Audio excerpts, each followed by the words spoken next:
আমরা আন্দোলন চালিয়ে যাব। সরকারের পক্ষ থেকে প্রতিনিধি যতক্ষণ পর্যন্ত আসি আমাদের দাবির ঘোষণা না দেবে ততক্ষণ পর্যন্ত আমাদের আন্দোলন অব্যাহত থাকবে, চলবে।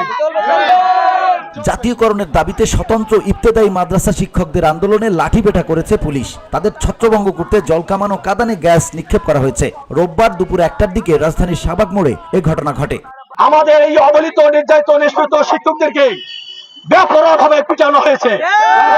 আমাদের এই শিক্ষকদেরকে এই কটকটা শীতের মধ্যে জলকামান মারা হয়েছে। জলকামান নিক্ষেপ করলেও রাস্তা থেকে সরে যাননি শিক্ষকরা। পুলিশ চারুকলার মোড়ে ব্যারিকেড দিয়ে রেখেছে, কাউকে শাহবাগের দিকে যেতে দিচ্ছে না। অন্যদিকে শিক্ষকরা রাস্তায় বসে পড়েছেন।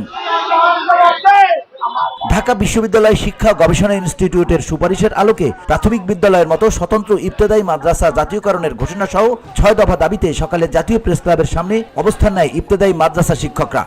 আমাদের শিক্ষক পেশায় অধিকার আদায়ের জন্য, বেতন ভাতা আদায়ের জন্য আমরা দেশের সকল ইবতেদায়ী শিক্ষক নিয়ে আমরা প্রধান উপদেষ্টার কার্যালয়ের অভিমুখে পদযাত্রা করেছিলাম। আমরা শিক্ষক আদর্শ জাতি, আমাদের আদর্শ জায়গা থেকে নিয়ম শৃঙ্খলা মেনে আইন শৃঙ্খলা রক্ষাকে শ্রদ্ধা রেখে আমরা তারা যেভাবে নির্দেশনা দিছে সেই নির্দেশনা অনুযায়ী আমরা যাত্রা শুরু করেছিলাম।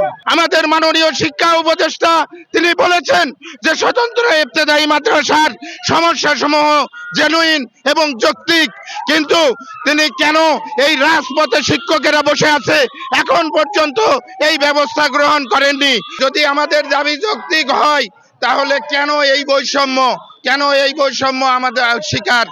অবস্থান কর্মসূচি থেকে প্রধান উপদেষ্টার কার্যালয় অভিমুখে পদযাত্রা ও স্মারকলিপি দেওয়ার ঘোষণাও দেন তারা। এরপর তারা জাতীয় প্রেস ক্লাব থেকে ঢাকা বিশ্ববিদ্যালয়ের ভেতর দিয়ে শাহবাগ থানার সামনে পৌঁছলে পুলিশ জলকামান নিক্ষেপ করে। এরপর দুটি সাউন্ড গ্রেনেড নিক্ষেপ করা হয়।